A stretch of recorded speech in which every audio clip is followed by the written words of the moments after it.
So it's Alice and Jeff back with you to talk more about overthinking. There's a lot of thinking we've been doing about that. And I want to ask you, Jeffrey, about your experience of overthinking from the Chinese medicine perspective. I'd love to hear what you have to say about that.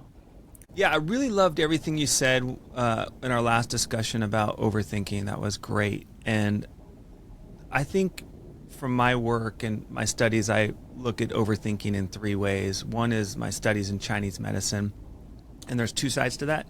Pensiveness goes with the spleen. There's five core yin organs in the body, and they all have spirits. One has a will, one has a shen, one has like a ethereal soul, one has a bodily soul.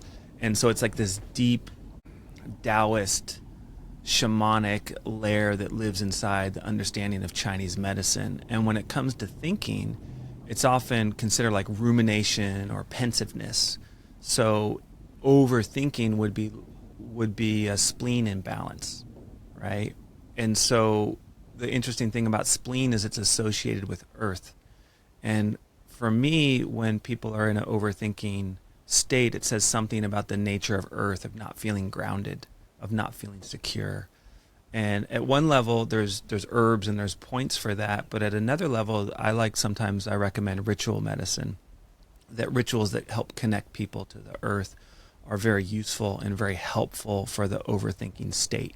And I'll say a little bit more about that eco side of healing and medicine in a minute as it relates to overthinking. The other idea in Chinese medicine that ties into overthinking is wind. That wind is that activity of things blowing around, particularly things that are unseen. And that's kind of how thoughts are, right? We know wind is in the environment because it moves things around. And there's a moving upward aspect to wind, which can cause headaches and other medical problems or health issues. But energetically, too much wind is a very ungrounded kind of scattered experience.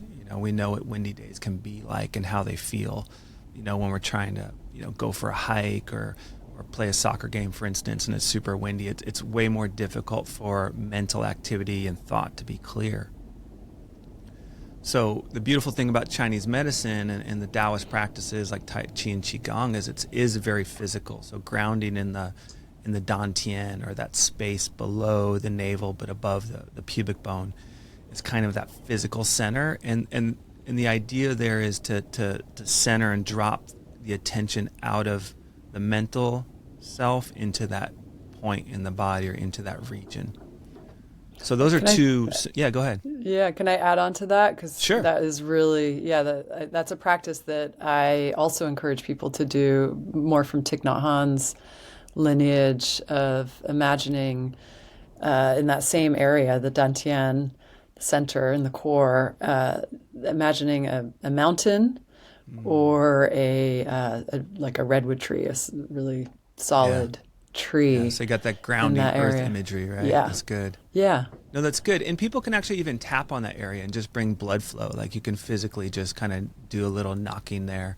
Also on the low back, you can do some gentle knocking too, as a stimulation to that. If we looked at it neurologically, getting the neurologically more aware of the embodiment and the energy that goes along there.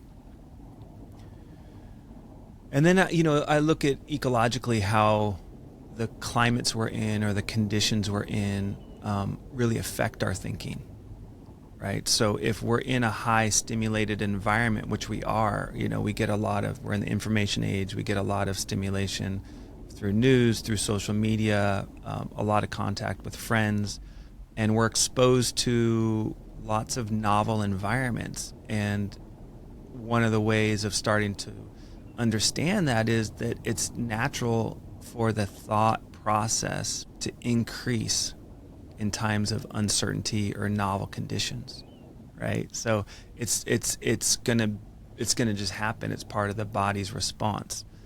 For example, it's a little bit of a tangent, but it might make sense. When there's stress in the environment, when there's stressful environments, gene variability rates increase. So at a genetic level in the body, under high stress conditions, genes will vary more often, more novel forms will come out. And what that is, it's the natural wisdom and intelligence of biology trying to look, okay, well we need new solutions. We have to have more options because a lot's going on right now. And I think that's kind of a nice metaphor for how I think about the mind too. Yeah. It's like, okay, there's a lot going on. I need to think about this more. And so people have a more alert activity in their brain, and oftentimes leads to things like insomnia and inability to sleep. Right. You know? So it really does impact people at that level of stresses, right? And then we can look at the evolutionary roots to that, and what we've talked about, Lisa Feldman Barrett's book. A really good one is 7.5 Lessons Around the Brain. And she breaks down in really simple terms why brains are evolved for prediction. It's just trying to anticipate our body budget, she calls it, but the energy we need in order to survive. And so knowing that that's the game of the brain and the activity of the brain is going to increase, we can consciously do things in order to reduce our stimulation, in order to reduce the amount of inputs we're getting that our bodies are naturally going to respond back to. So that's where people do dopamine fast. They're like, hey, I'm going to do less stimulation. They do social media fast, and they do more grounding practices. So that would be, a non-therapy way, more of like a lifestyle wellness strategy to try to get more grounded and put some brakes on some of the inputs so the system can calm down. Yeah, I'm just thinking like how external systems are also probably very calming for that, the predictive searching or restlessness of the brain is like if you have systems that are predictable, you have things, that's probably why people have order and predictability in their day, or, having systems to organize yourself so you're not trying to figure it out, on the fly all the time. That can be quite stressful for a brain. That's right. Yeah. And there's beautiful things about order and structure that help us with that because it's the known quantity. And then at times it can become, a stagnation, and it can become problematic at different levels, personally, politically, community-wise, right? We can see that really easily. It's right there. It's low-hanging fruit. Finding a balance between predictability and unpredictability, right? Because, you can get too into like trying to predict everything, which is, could be that like catastrophizing or overthinking what's coming in the future. Yeah, and then to tie it back, the other side, the remedy, at one level, the remedy is reducing the inputs. If you're overwhelmed and you have overthinking and your spleen and wind, or like your spleen's out of balance, you don't have enough earth, and you have a lot of mental activity. So reducing the inputs, taking a fast, doing a cleanse from things that are overstim, whether that's caffeine or phone time or what have you. But the other side, and we talked about this in our last conversation, is skill building, right? So the more trust I have in my own system, the less intimidated I am by stresses, right? Like, so part of the conversation of stress is, how big a stress is it? But the other part, which is often overlooked, is who am I in relationship to it, right? And so that is partly a parts question, like we talked about last conversation, like what parts come up for me, and maybe I have fearful parts or small exiles that are trying to like, this is too big for me. But it's also a real life skills question. Where can I develop? Where can I learn? And where can I grow in relationship to the things that I might be trying to just like figure out mentally, like you said in last session too, that like children often are susceptible to trying to think that I can think my way out of this as a protection. Like if I just figure this out, right? Yeah. And so that's like mental comprehension isn't the same as like the know-how. So I think it's such a beautiful thing to kind of, it's also very humbling. It's very grounding to drop into know-how and be like, wow, I'm afraid right now, or I'm overthinking this because I'm not trusting myself. Okay, so what are the skills I need? So, and this circles back to this idea of the eco and the environments, is that the eco medicine, spending time in nature, slowing down can be really not only a good way to calm the brain, but also just recognize like, okay, who am I and what do I have to bring to the table in relationship with that? So, it's not the therapeutic model there, but there's a lot of therapeutic value in nature, in understanding evolution, and choosing a life that's like, well, I'm going to go towards skills. I'm going to go towards capacity. I'm going to embrace my stress. I'm going to embrace my discomfort, and I'm going to let this be fertilizer.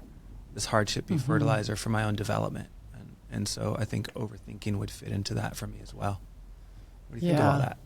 So yeah, like you were saying, in terms of like the eco relationship with our mind and how going into nature can really help quiet the mind and reorient to our environment, less trying to figure it all out internally. And there's this great Robinson Jeffers poem called Return that I was inspired by as a young person as I would go backpacking in the Ventana Wilderness in Big Sur, where he also wrote these poems. A little too abstract, a little too wise. It is time for us to kiss the earth again. It's time to let the leaves rain from the skies. Let the rich life run into the roots again. I will go down to the lovely Sur rivers and dip my arms in them up to the shoulders. I will find my accounting where the alder leaf quivers. In the ocean wind over the river boulders, I will touch things and no more thoughts that breed like mouthless mayflies darkening in the sky, the insect clouds that blind our passionate hawks, so they cannot strike, hardly can fly. Things are the hawk's food, and noble is the mountain. O noble Pico Blanco, steep wave of marble. Wow. Great choice. Yeah. Love that. Thank you. Yeah. Great.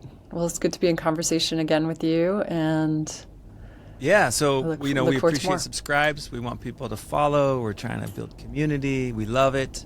Let us know what you think. Totally. Reach out to us if there's topics you want us to cover.